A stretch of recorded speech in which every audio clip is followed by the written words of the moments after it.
Hello friends, welcome to your our channel. आज जो है हम MPPSC मेंस 2021 के सॉल्यूशन सीरीज़ में हम आगे बढ़ेंगे और अगले क्वेश्चन देखेंगे।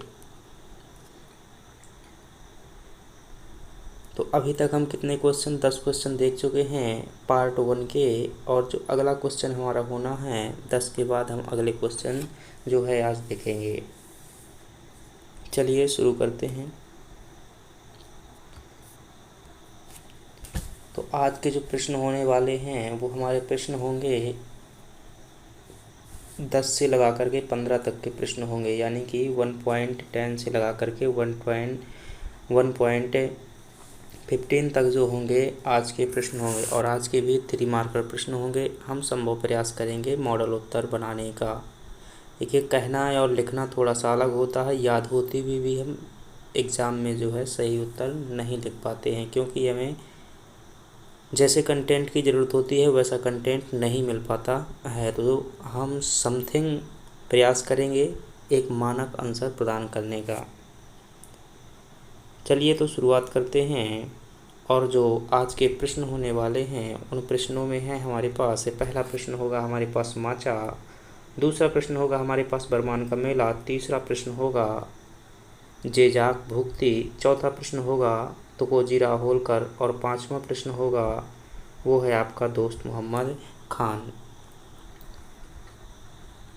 तो पहला प्रश्न देखते हैं, और पहला प्रश्न क्या है, माचा। अब माचा 3 नंबर में आया हुआ है, तो जानते हैं कि ये क्या है, मध्य प्रदेश का राजकीय लोक नाट्य है। तो इसे 3 शब्दों में, यानी कि 3 आयाम इसके बताने थे, तीन फैक्ट इसके देने थे और 3 नंबर मिल जाने थे। तो पहला फैक्ट इसमें क्या लिखते हैं कि मालवा क्षेत्र में प्रचलित है। लोकनाट्य कहाँ प्रचलित है, तो मालवा क्षेत्र में प्रचलित है। और दूसरे फैक्ट की अगर बात करेंगे, दूसरा फैक्ट है इसमें कि मध्य प्रदेश का क्या है, एक राजकीय नाट्य है। और तीसरा फैक्ट बता देना था कि इसकी उत्पत्ति कहाँ से मानी जाती है, तो इसकी उत्पत्ति जो मानी जाती है वो उज्जैन से मानी जाती है। ये हमारा माचा जो क्या हो जाएगा, समाप्त हो जाएगा, मध्य प्रदेश का राजकीय लोक नाट्य। अगला प्रश्न देखते हैं, और अगला प्रश्न है हमारे पास बरमान का मेला। तो बरमान का मेला 3 नंबर में आया हुआ है, और इसमें भी हमें 3 आयाम बताने थे। चाहे कोई भी मेला पूछा जाए, चाहे कोई भी 3 नंबर में प्रश्न पूछा जाए, अगर परिभाषा नहीं पूछी गई है तो लगभग प्रयास कीजिएगा कि इसी प्रकार से 3 आयाम देने का प्रयास कीजिएगा। तो इसमें 3 आयाम क्या होंगे, तो बरमान का मेला है, कहीं ना कहीं लगता होगा। तो ये कहाँ पर लगता है, ये नरसिंहपुर पर लगता है। कोई ना कोई विशेष अवसर होगा तो किसी समय पर लगता होगा। तो ये कब लगता है, ये मकर संक्रांति के समय पर लगता है। और यह मेला जो है कितने दिनों तक लगता है, 13 दिनों तक लगता है। कई बार प्री में भी ऐसे फैक्ट आ जाते हैं कि बरमान का मेला कहाँ लगता है। तो ये मेला कहाँ लगता है, नरसिंहपुर में लगता है, और 13 दिनों तक चलता है, मकर संक्रांति के समय पर लगता है। अगला प्रश्न देखते हैं, और अगला प्रश्न है जेजाक भुक्ति। जेजाक भुक्ति को देखने से पहले इसे थोड़ा सा तोड़ लो शब्द का। एक है आपके पास जेजाक और दूसरा शब्द है आपके पास भुक्ति। प्राचीन काल में अगर इतिहास में देखा होगा तो भुक्ति किसे कहा जाता था, प्रदेश या प्रांत को जो क्या कहते थे, भुक्ति कहा जाता था। तो ये जो प्रांत था वही एक भुक्ति था। तो 3 नंबर में आया था जेजाक भुक्ति, मध्य प्रदेश की हिस्ट्री से आया हुआ प्रश्न है। अब ये जेजाक कौन थे, जेजाक एक जो है चंदेल वंश के राजा थे। चंदेल वंश के एक राजा थे जेजाक, और उसी चंदेल राजा जेजाक का जो प्रदेश था उसे क्या कहा गया, जेजाक भुक्ति कहा गया। तो चलिए देखते हैं किस प्रकार से 3 नंबर में लिखेंगे।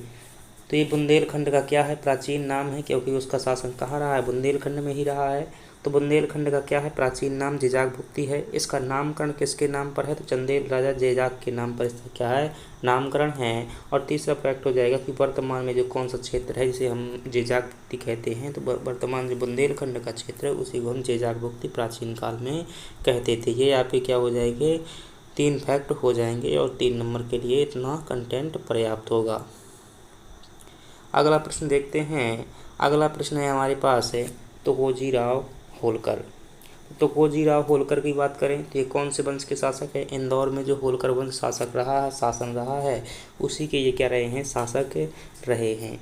कितने टाइम पर शासक रहे हैं वो बता देना है। तो इंदौर के होलकर वंश के प्रमुख शासक रहे हैं ये, और 1903 से 1926 तक के मध्य रहेंगे। सामान्यतः ये समय जो है सभी को याद नहीं रहता है, तो समय जरूरी नहीं है, चाहो अगर पता हो, अगर क्लियर पता है तो लिख दीजिएगा, अन्यथा कोई ज़रूरत नहीं है। तो किस वंश के संबंधित थे, पहला फैक्ट ये बता देना है कि इंदौर के होलकर वंश से संबंधित थे, और इन्होंने जो खास काम किए हो बता दो, 3 आयाम हो जाएंगे।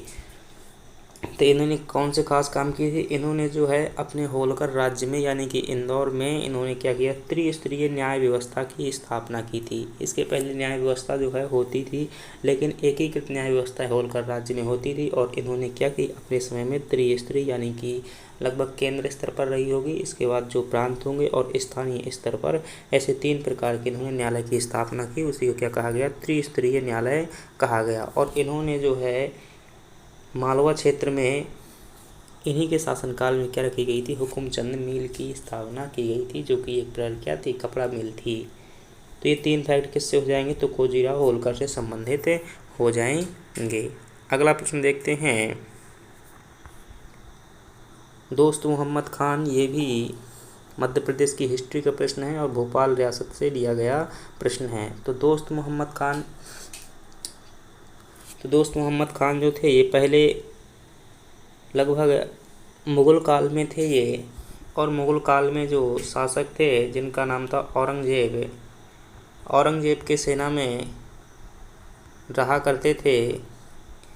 कुछ समय बाद जब औरंगजेब का निधन हो गया तो वहाँ से क्या हो गए, ये अलग हो गए, और जो मध्य प्रदेश में ये गौंड वंश रहा है, गौंड वंश के शासनकाल में जो निजाम शाह शायद शासक थे, उनके सेना में जो है क्या है शामिल हो गए। लेकिन निजाम शाह की जो है क्या मृत्यु होने के बाद रानी कमलापति के कुछ समय तक साथ जो है शासन में योगदान दिया, और आगे चल कर के क्या किया, इन्होंने एक स्वतंत्र राज्य की नींव रखी, आसपास के राज्य जीत लिए, और उन्हीं को जीत करके क्या किया, 1724 में वास्तव में इसने क्या किया था कि जो जगदीशपुर है वहाँ भोपाल क्षेत्र में आरा आष्टा ऐसे जो है 8 क्षेत्रों पर इसने अधिकार कर लिया था, और उसी को जीत करके 1723-24 में क्या की थी, भोपाल रियासत की नींव रखी थी। तो ये दोस्त मोहम्मद खान कौन थे, तो भोपाल रियासत के संस्थापक हो जाएंगे। 1724 में नींव रखी, और इन्होंने जो जगदीशपुर शायद उस टाइम की राजधानी थी उसका नाम बदल करके क्या कर दिया था, इस्लाम नगर कर दिया था। तो इन्होंने अपनी राजधानी किसे बनाया था, इस्लाम नगर को राजधानी बनाया था।